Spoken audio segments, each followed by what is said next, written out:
Praise the lord. ఈ ఉదయకాలంన దేవుని సన్నిధిలో మనము వాక్య ధ్యానం నిమిత్తం చేరడానికి దేవుడు ఇచ్చిన కృపను బట్టి దేవునికి వందనములు చెల్లిద్దాం. గడిచిన వారమంతా కూడా దేవుడు కాపాడి ఈ దినం చివరి దినం కదా, చివరి దినంలో మనల్ని ఎంత క్షేమంగా చేర్చాడు. అందుని బట్టి దేవునికి వందనం చెల్లిద్దాం. అనుదినము కూడా దేవునికి మన పట్ల నూతనంగా వాత్సల్యం పుడుతూ ఉన్నది.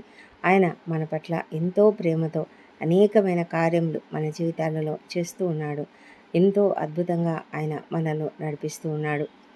ఈ దినము దేవుడు మనల్ని ఈ గడిచిన వారమంతా కూడా కాపాడిన దేవుడు ఈ దినమంతా కూడా మనకు తోడైండి నడిపించాలని ప్రార్థన చేద్దాం. ఈ దినం మనం ఏమే సమస్యలు ఎదుర్కోవాలనో మనకు తెలియదు, అయితే దేవుడు మనకు తోడై ఉంటాడు. మీకందరికీ కూడా ప్రభువైన యేసుక్రీస్తు నామంలో శుభములు తెలియజేస్తున్నాను. ఈ దినం దేవుడిచ్చిన కృపావార్త ఎఫెసీయులకు రాసిన పత్రిక 6వ అధ్యాయము 18వ వచనము.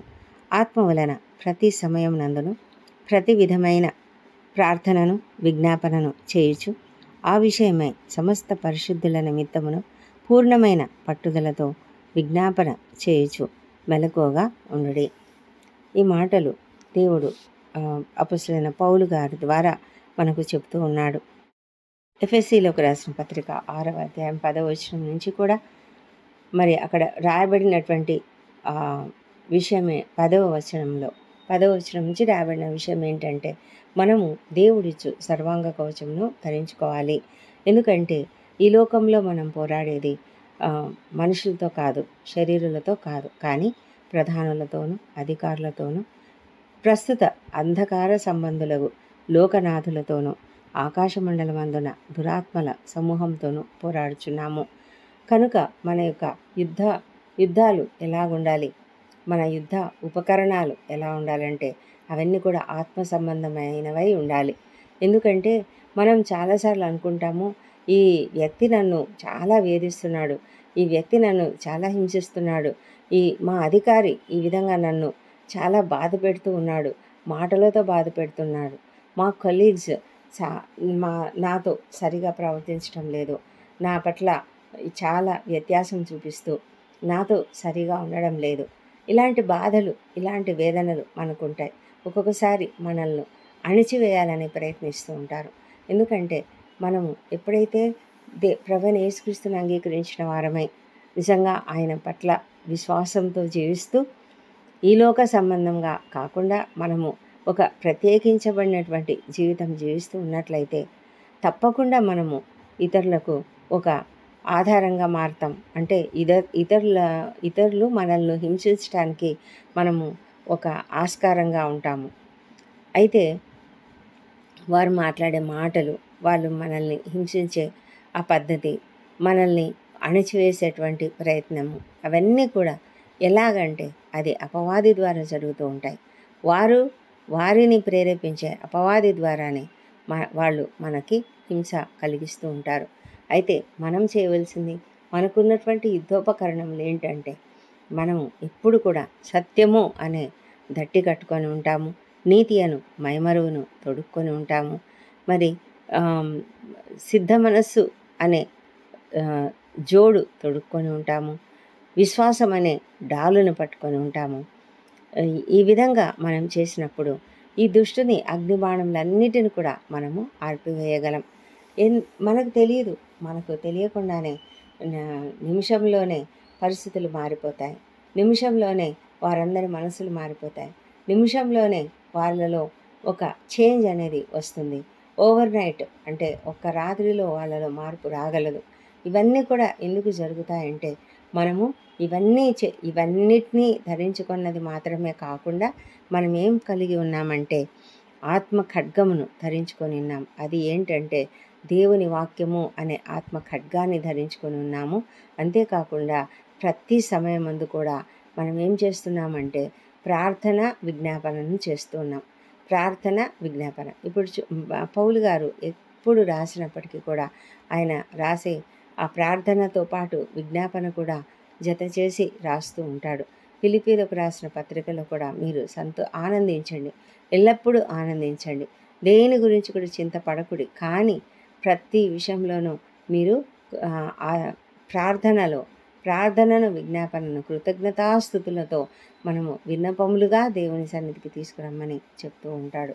అంటే ప్రార్థనలో విజ్ఞాపన ఎందుకు అంటే, ఈ విధంగా మనము పోరాడుతూ ఉన్నప్పుడు, ఆత్మ సంబంధమైన పోరాడుతూ ఉన్నప్పుడు ఇతరులు మనల్ని హింసిస్తున్నారేమో, ఇతరులు మనల్ని సూటిపోటి మాటలతో బాధ పెడుతున్నారేమో, ఇతరులు మనల్ని అణచివేతకు గురి చేయాలని ప్రయత్నిస్తున్నారేమో, మన ప్రమోషన్కి అడ్డుపడుతూ బాధ పెడుతూ ఉన్నారేమో, మన ట్రాన్స్ఫర్కి అడ్డుపడుతూ బాధ పెడుతూ ఉన్నారేమో, ఎక్కువ పని చెప్పి మనల్ని ఒత్తిడికి గురి చేస్తూ ఉన్నారేమో, టెన్షన్కి గురి చేస్తూ ఉన్నారేమో, అనవసరంగా మాట్లాడుతూ మనల్ని బాధ పెడుతూ ఉన్నారేమో.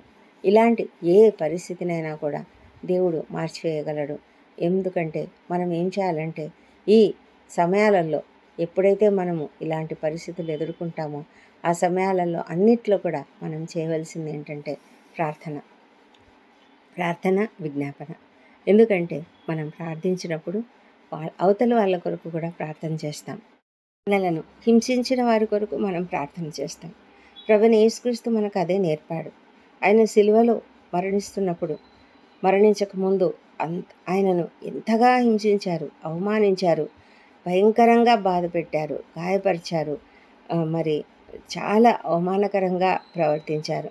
అయినప్పటికీ కూడా ఆయన ఏమంటున్నాడంటే, ప్రభువా, తండ్రి, వీరేం చేస్తున్నారో వీరికి తెలియదు కాబట్టి వీరిని క్షమించు అని ప్రార్థన చేస్తున్నాడు. మన జీవితాలలో మనల్ని కష్టపెట్టేవాళ్ళు ఎవరైనా సరే వాళ్ళకు తెలియదు. ఎందుకంటే వాళ్ళు ఎందుకు ఒక విధమైనటువంటి కోపమును మన పట్ల కలిగి ఉన్నారు, ద్వేషమును కలిగి ఉన్నారు. ఎందుకు అనవసరంగా వారు మాట్లాడతారు అంటే, వారికి సత్యము తెలియదు, నిజమైన దేవుడు వారికి తెలియదు, సజీవుడైన దేవునిని వారు ఎరిగి ఉండలేదు, వారికి అర్థం కావడం లేదు. కాబట్టి మనము ఆ సజీవుడైన దేవుణ్ణి కలిగి ఉన్నాం గనుక ఒక విధమైనటువంటి ద్వేషంతో వారు మనల్ని అణచివేయాలని ప్రయత్నిస్తూ ఉంటారు. అంతేగాని నిజం తెలుసుకోవాలని వాళ్ళు ఎప్పుడూ ప్రయత్నించరు. నిజం తెలుసుకుంటే వాళ్ళు కూడా మారిపోతారు కదా. అలా చేయకుండా వారు చేస్తున్నది ఏమంటే, వారు మనల్ని బాధ పెడుతూ ఉన్నారు. అయితే మనం దాన్ని గ్రహించాలి, అర్థం చేసుకోవాలి. వాళ్ళకున్నటువంటి ఆ సమస్య అది అపవాది వల్ల వచ్చినటువంటి సమస్య కనుక వాళ్ళను క్షమించాలి. తండ్రి, వీరేం చేస్తున్నారో వీరికి తెలియదు కాబట్టి వీళ్ళను క్షమించమని వాళ్ళ కొరకు ప్రార్థన చేయాలి.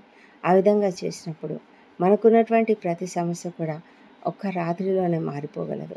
ఒక్క రాత్రిలోనే ప్రతి పరిస్థితి కూడా మారిపోగలదు. మనకు తెలియదు, కానీ దేవుడు అద్భుత కార్యాలని మన జీవితాలలో చేయగలుగుతాడు. ఆయన శక్తిమంతుడు. ఆయన ఎన్ని రకాలుగా ఆయన యొక్క పనులు ఉంటాయో మనం అసలు అర్థం చేసుకోలేము. కానీ ఆయన ఎంతో అద్భుతంగా ఒక్కొక్కసారి వాళ్ళ మనసులను మార్చివేయవచ్చు, లేదా ఆ మనిషిని అక్కడి నుంచి తొలగించవచ్చు. ఆ అధికారులు ట్రాన్స్ఫర్ మీద ఇంకెక్కడికైనా దూరంగా వెళ్ళిపోవచ్చు. లేకపోతే వాళ్లకు కలిగే ఏ ఇబ్బందికైనా మనమే సహాయం కావాల్సి రావచ్చు. మనమే వాళ్ళకు సహాయం చేయవలసి రావచ్చు. మన ప్రార్థన వాళ్ళు కోరుకోవచ్చు. ఎన్నో పరిస్థితులు, ఎన్నో ఇలాంటి సంఘటనలు మనం చూసి ఉన్నాం కదా. అనేకమైన సాక్ష్యాలు మనం వింటూ ఉంటాము. ఎప్పుడైతే మనము అలాంటి ఒక స్థితప్రజ్ఞత కలిగిన వారంగా మనలో ఒక విశ్వాసంతో కూడినటువంటి ధైర్యము, విశ్వాసంతో కూడినటువంటి మన యొక్క ప్రవర్తన వారు చూసినప్పుడు, ఇతరులు చూసినప్పుడు, ముఖ్యంగా అవిశ్వాసులు చూసినప్పుడు వాళ్ళకి అర్థం కాదు, మనకెందుకంత ధైర్యం, మనకెందుకంత విశ్వాసం, మనకెందుకంత ఎందుకంత కాన్ఫిడెంట్గా వీళ్ళు ఉండగలుగుతారు అని వాళ్ళకే అర్థం కాదు. కానీ వాళ్ళు ఏదో ఒక విధంగా మనల్ని ఇబ్బంది పెట్టాలని చూస్తారు, కానీ త్వరలోనే తెలుసుకుంటారు. అయితే అంతవరకు మనం చేయవలసిందల్లా మనము ప్రతి సమయమందు కూడా ప్రార్థనను, విజ్ఞాపనను చేయాలి. ప్రతి సమయం అంటే అన్ని సమయాలు, ఏ చిన్న సమయమైనా సరే, ఏ చిన్న పరిస్థితి అయినా సరే, ఒక చిన్న మాట విన్నామా వెంటనే ప్రార్థన చేయాలి. ఒక చిన్న అణచివేత చర్య చూసామా వెంటనే ప్రార్థన చేయాలి. అక్కడ ఆఫీస్ పనులలో, ఉద్యోగ జీవితంలో ఉండే పరిస్థితులలో మాత్రమే కాదు, మనం ఇంట్లో కూడా ఇంట్లో కూడా భార్యాభర్తల మధ్య ఎన్నో సమస్యలు వస్తూ ఉంటాయి. కుటుంబంలో ఎన్నో సమస్యలు వస్తూ ఉంటాయి. అత్తమామలకి పిల్ల మరి కోడలికి, లేకపోతే అత్తమామకి అల్లునికి, లేకపోతే తల్లిదండ్రులకు పిల్లలకు, లేకపోతే అక్క చెల్లెలకు అన్నదమ్ములకు ఎన్నో రకాల పరిస్థితులు, ఎన్నో రకాల సమస్యలు, గొడవలు వస్తూనే ఉంటాయి ఈ లోకంలో. అది చాలా సహజం. మనం అనుకుంటాము ఎలా ఎలా చేస్తారు ఇలాగని, కానీ జరుగుతూ ఉంటాయి. ఇది చాలా కామన్గా అనిపిస్తుంది. అంటే అలాంటి పరిస్థితులు మనం చూసినప్పుడు ఇలా చేస్తారా అని ఎంతో ఆశ్చర్యం అనిపిస్తుంది, కానీ అది జరుగుతూ ఉంది. మరి అయితే ఇవన్నీ కూడా ఎందుకు జరుగుతున్నాయంటే అపవాది వలన వచ్చేటువంటి కార్యాలు ఇవన్నీ. భర్తకు భార్య మీద కోపం, భార్యకు భర్త మీద కోపం, పిల్లలకు తల్లిదండ్రుల మీద కోపం, తల్లిదండ్రులకు పిల్లల మీద కోపం, ఇలాంటివన్నీ కూడా వచ్చినప్పుడు బాగా గట్టిగా అరుచుకోవడం, ఇంట్లో మనస్పర్ధలు రావడం, దానివల్ల వచ్చే ఇబ్బందులు, దానివల్ల వచ్చే కీచులాటలు, దానివల్ల మనసులో ఎంత వేదన ఉంటుంది. ఇంట్లో ఒకరి మొహాలు ఒకరు చూసుకోలేనటువంటి ఒక పరిస్థితి. ఆ పరిస్థితిలో ఇంట్లో ఎవరికి శాంతి ఉండదు, సమాధానం ఉండదు. ఇంటికి వెళ్ళాలా వద్దా, అసలు ఇంటికి వెళ్దామా మానేద్దామా, ఎక్కడైనా కూర్చుండిపోదామా, ఈ రాత్రికి ఈ పార్కులో సమయం గడిపేద్దామా అన్న పరిస్థితులలో కూడా కొంతమంది ఉంటూ ఉంటారు. అయితే మనం చేయవలసిందల్లా ఆ పరిస్థితి వచ్చినప్పుడు ముందుగా మనం ఒకరినొకరు క్షమాపణ అడుక్కోవాలి. మళ్ళీ తర్వాత ప్రార్థన చేసుకోవాలి. తప్పకుండా ప్రార్థన చేసుకోవాలి.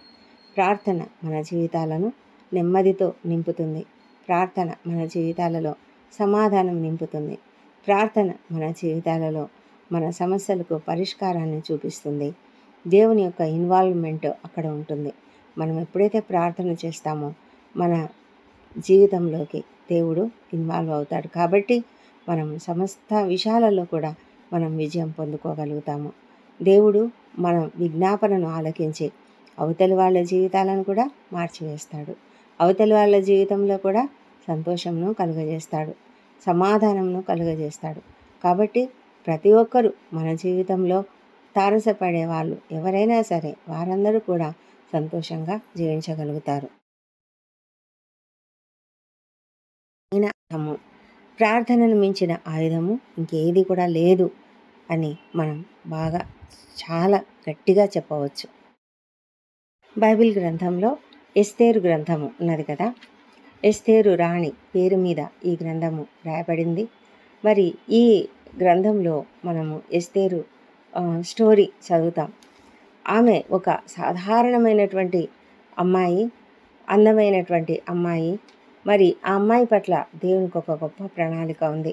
ఆ అమ్మాయికి ఒక పినతండ్రి ఉన్నాడు, అతడు మొర్దెకై.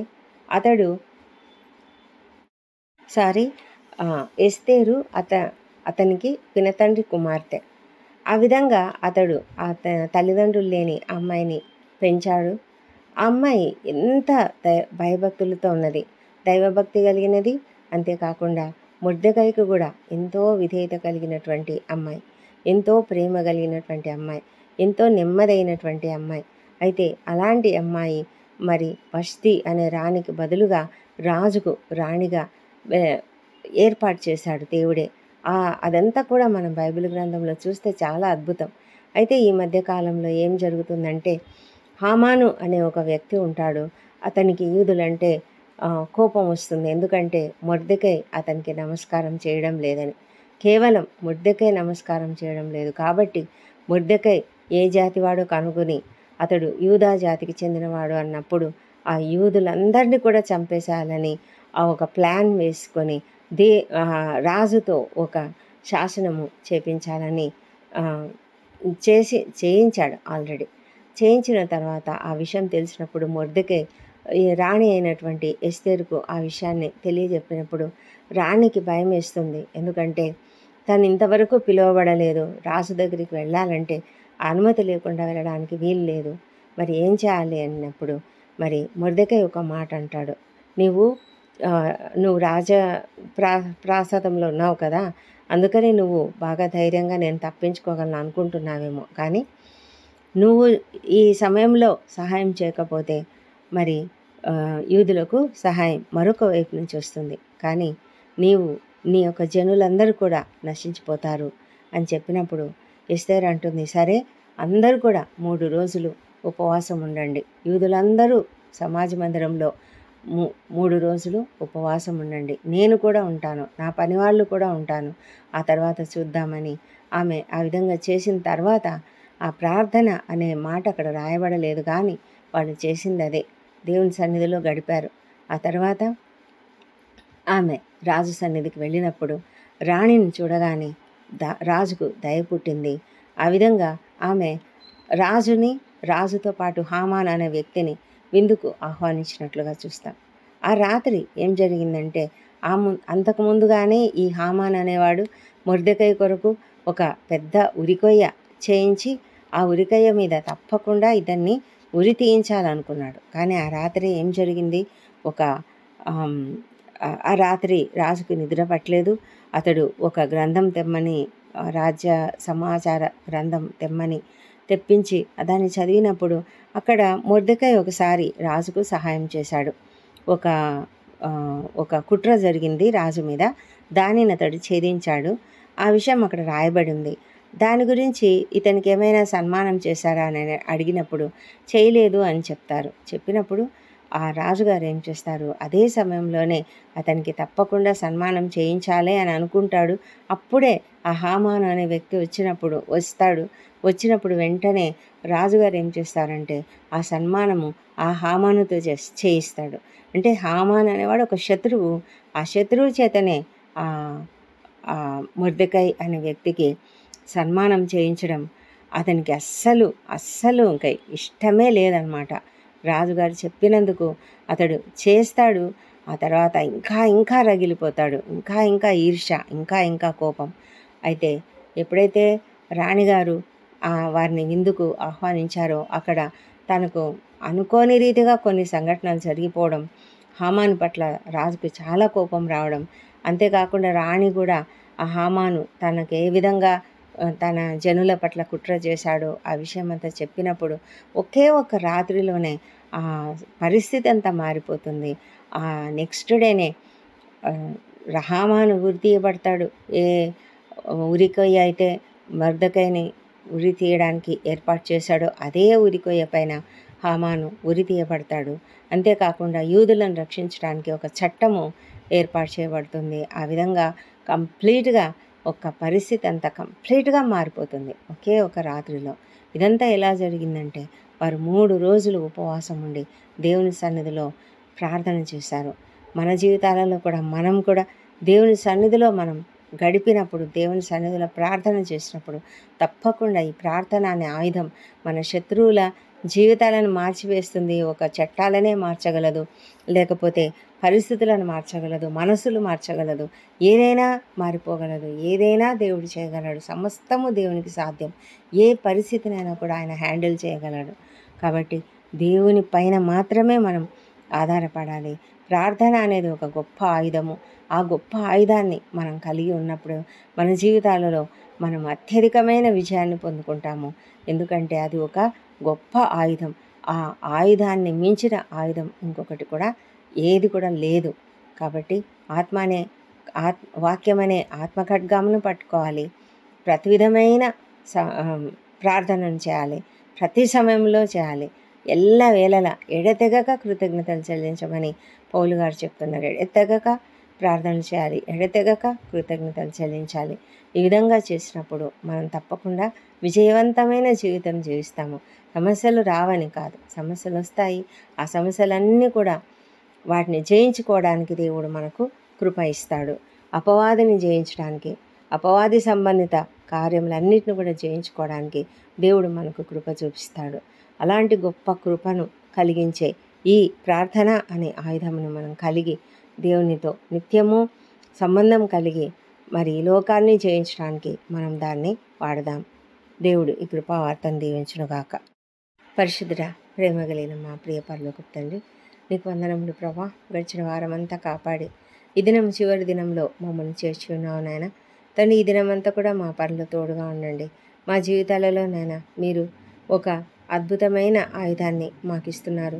అవును ప్రభా, సర్వాంగ కవచంతో పాటు తండ్రి వాక్యమనే ఆత్మఖడ్గమును, ప్రార్థన అనే ఒక అత్యంత బలమైన ఆయుధాన్ని మాకిస్తున్నారు. దేవా నీకు వందనములు. ఆ ఆయుధాన్ని మేము కలిగి ఈ లోకంలో అనేక పరిస్థితులను మేము జయించుకోవడానికి సహాయం చేయమని ప్రార్థిస్తున్నాం నాయన. గొప్ప దేవా నీకే స్తుతి, ఘనత, మహిమ, ప్రభావం ఆరోపిస్తున్నాము. మా ప్రభా ఈ దినం మేము ఎలాంటి పరిస్థితులు ఎదుర్కోవాలో మాకు తెలియదు. మా జీవితాలలో ఎలాంటి పోరాటాలు ఉన్నాయో నీకే తెలుసు తండ్రి. ఎవరి జీవితంలో ఎలాంటి పోరాటాలు ఉన్నాయో మరి నాకైతే తెలియదు. కానీ ప్రభా ఈ ప్రార్థనలు ఏకీభవిస్తున్న ప్రతి ఒక్కరూ కూడా ఎలాంటి సమస్యల్లో ఉన్నా, ఏ కష్టాల్లో ఉన్నా, ఏ ఇబ్బందుల్లో ఉన్నా తండ్రి మీరు అద్భుతంలో ఆశ్చర్యకారం చేయగలిగిన దేవుడు. ప్రతి ఒక్కరు కూడా ప్రార్థన, విజ్ఞాపన అనేటువంటి ఆయుధాన్ని పట్టుకొని తండ్రి ఈ లోకాన్ని జయించడానికి కృప చూపించండి.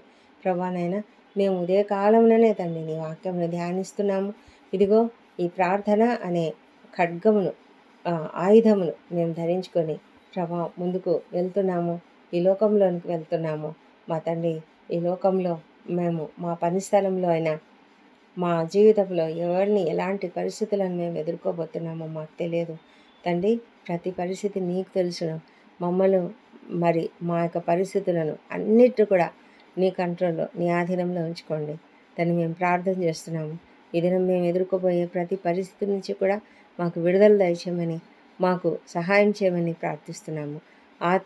వాక్యం అనే ఆత్మ ఖడ్గమును ధరించుకొని మేము వాక్యముతో మరి ఈ పరిస్థితులను జయించుకోవడానికి సహాయం చేయండి తండ్రి. మమ్మలను ఎవరైనా హింసిస్తూ ఉన్నట్లయితే, బాధ పెడుతూ ఉన్నట్లయితే, నోటి మాటలతో బాధ పెడుతూ ఉన్నట్లయితే, కత్తిపోటు వంటి మాటలతో బాధ పెడుతూ ఉన్నట్లయితే, లేకపోతే మమ్మల్ని అణిచివేయడానికి ప్రయత్నిస్తున్నట్లయితే, ఏ పరిస్థితినైనా కూడా మేము ప్రార్థనతో, ప్రార్థన విజ్ఞాపనములతోనైనా వాటన్నిటిని కూడా జయించుకోవడానికి సహాయం చేయమని ప్రార్థిస్తున్నాం ప్రభా. మేము ఎవరితో మరి పోరాడనవసరం లేదు, పోట్లాడనవసరం లేదు, గట్టిగా మాట్లాడవలసిన అవసరం లేదు, పరుషంగా మాట్లాడవలసిన అవసరం లేదు. కానీ ప్రార్థనలతోనే తండ్రి మా పరిస్థితులను మీరు చక్కబరుస్తారని మేము ప్రార్థన విజ్ఞాపనములను నీకు చెల్లిస్తున్నాం తండ్రి. మా ప్రార్థనలు మీరు అంగీకరించమని ప్రార్థిస్తూ ఉన్నాము. దేవా ఈ దినమంతయు మాకు తోడండి, మా ప్రార్థనలు ఆలకించండి, మా అపరాధములను క్షమించండి. ఇతరుల మాడలో చేసిన అపరాధములను మేము కూడా క్షమిస్తున్నాము.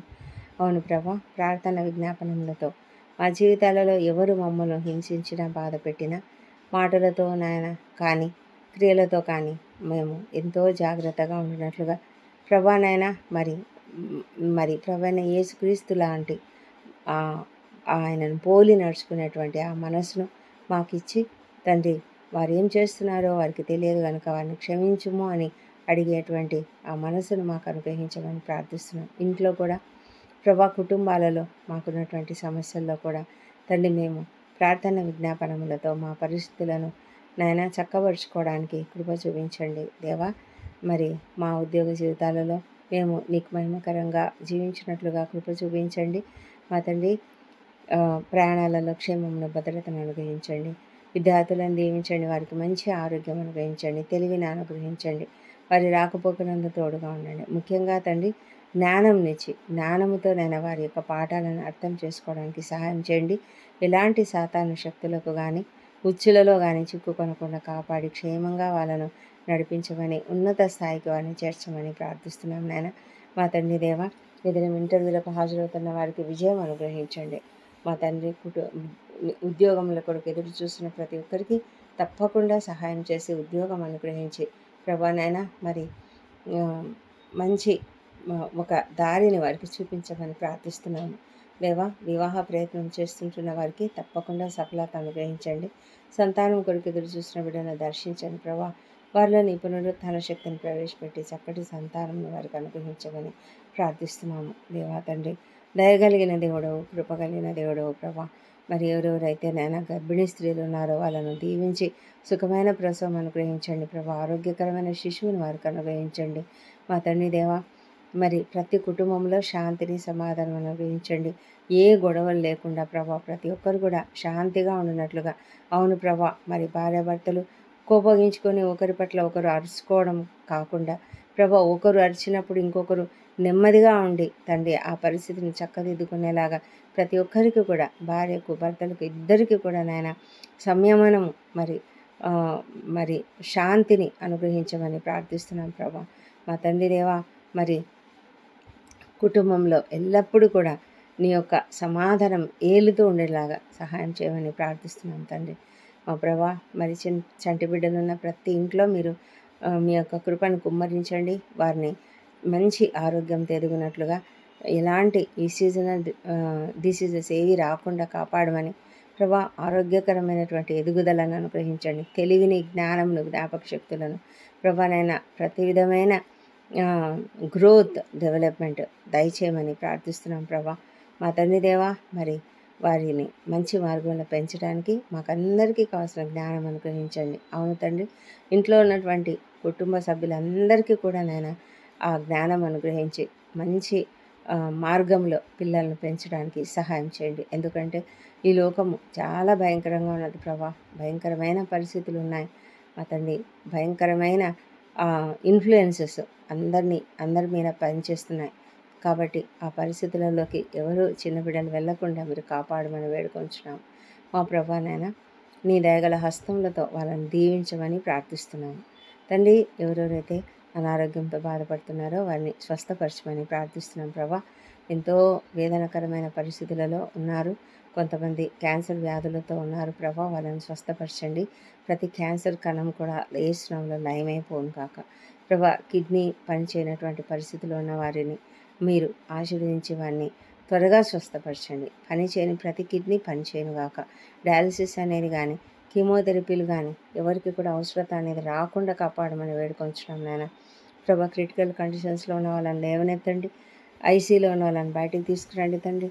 మా ప్రభా తండ్రి, ఎవరెవరైతే ఈ దినం సర్జరీలో గుండా వెళ్తున్నారో వారికి అందరికీ క్షేమకరమైనటువంటి సర్జరీ జరిగి క్షేమంగా బయటికి వచ్చినట్లుగా, త్వరగా కోలుకున్నట్లుగా సహాయం చేయమని వేడుకొంచున్నాం మా తండ్రి దేవా. ఇంకా మరి కీళ్ళ నొప్పులు, కండరాల నొప్పులు, నరాల నొప్పులు, నరాలలో బలహీనతలు ప్రభా, మరి షోల్డర్ పెయిన్స్ తండ్రి నాయన, మరి ఆ మెడలో నొప్పులు, మైగ్రేన్ తల నొప్పులు, చెవులలో సమస్యలు తండ్రి, ప్రతి విధమైన సమస్యను కూడా ఈ శ్రమలో తొలగించమని ప్రార్థిస్తున్నాం ప్రభా. మరి మా తండ్రి, మరి ఎన్నో ఈ కాలంలో తండ్రి అనేక విధాల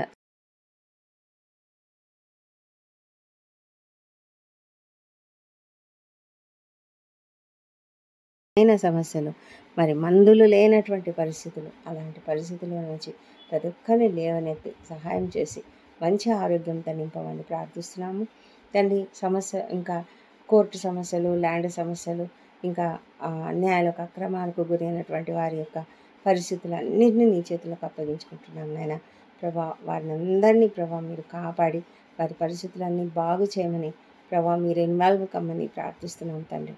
మా తండ్రి దేవా, కష్టాలలో ఉన్న వాళ్ళని ఆదుకోండి తండ్రి. ఆదరణ దయచేయమని ప్రార్థిస్తున్నాం తండ్రి. మా తండ్రి దేవా, ఒంటరి తల్లులను, ఒంటరి మహిళలను, మరి వృద్ధులను, చిన్నారులను, అనాథలను, దిక్కులేని వాళ్ళందరినీ కనికరించి కాపాడి, శ్రమలు అనుభవిస్తున్న వాళ్ళను తండ్రి వాళ్ళని లేవనెత్తి వారికి తగిన సహాయం అనుగ్రహించండి. అప్పుల సమస్యలు, ఆర్థిక ఇబ్బందులలో ఉన్న ప్రతి ఒక్కరిని కూడా లేవనెత్తమని ప్రార్థిస్తున్నాం మా తండ్రి దేవా. ప్రపంచమంతటా శాంతి, సమాధానం అనుగ్రహించండి మా తండ్రి. మరి యుద్ధ వాతావరణం ఎక్కడున్నదో అదంతా కూడా తీసివేయండి. ఇజ్రాయెల్ దేశంలో కారంలో నెమ్మదిని దయచేయమని ప్రార్థిస్తున్నాం నాయన. మా దేశంను దీవించి మా దేశంపై నీ పరిశుద్ధాత్మను కుమ్మరించి ప్రతి ఒక్కరూ నిన్ను తెలుసుకునేలాగా సహాయం చేయమని ప్రార్థిస్తున్నాం తండ్రి. మా తండ్రి, అధికారులు, ఉద్యోగులు, పరిపాలకులు అందరూ కూడా నీతిగా, నిజాయితీగా పనులు చేయడానికి సహాయం చేయమని ప్రార్థిస్తున్నాము. రక్షణ లేని ప్రతి ఒక్కరిని రక్షించమని ప్రార్థిస్తున్నాం ప్రభా. నిన్ను ఎరగని ప్రతి ఒక్కరూ నిన్ను తెలుసుకోవాలి మా తండ్రి. కఠిన హృదయాలను మార్చండి దేవా ప్రభా. నీవు సమస్తం చేయగలవు తండ్రి. వ్యసనాలకు గురైనటువంటి వారికి ఏ శ్రమంలో విడుదల దయచేయమని ప్రార్థిస్తున్నాం తండ్రి. దేవా, ఈ దినం బర్త్డేలు, వివాహ దినం జరుపుకుంటున్న బిడ్డను దీవించండి. గడిచిన సంవత్సరం అంతా వారికి మీరు చేసిన ప్రతి మేలును బట్టి నీకు వందనములు. రాబోయే సంవత్సరంలో ఇంకా అధికమైన మేలులను వారికి అనుగ్రహించమని ప్రార్థిస్తున్నాం. నీ ముఖ కాంతిని వారిపైన ప్రకాశింపజేసి సంపూర్ణమైన శాంతిని, ఆశీర్వాదములను దయచేయమని ప్రార్థిస్తున్నాం తండ్రి. మా ప్రార్థనలన్నీ మీరు అంగీకరించి జవాబులు ఇచ్చినందుకు నీకు వందనములు. ఈ ప్రార్థనలన్నీ మా ప్రభువును, మా ప్రియ రక్షకుడు నాయన యేసుక్రీస్తు అత్యంత శక్తిగల ఉన్నతమైన నామంలో అడిగి పొంది ఉన్నామని నమ్ముతూ నీకు స్తోత్రం చెల్లిస్తున్నాం తండ్రి. ఆమెన్. ఆమెన్.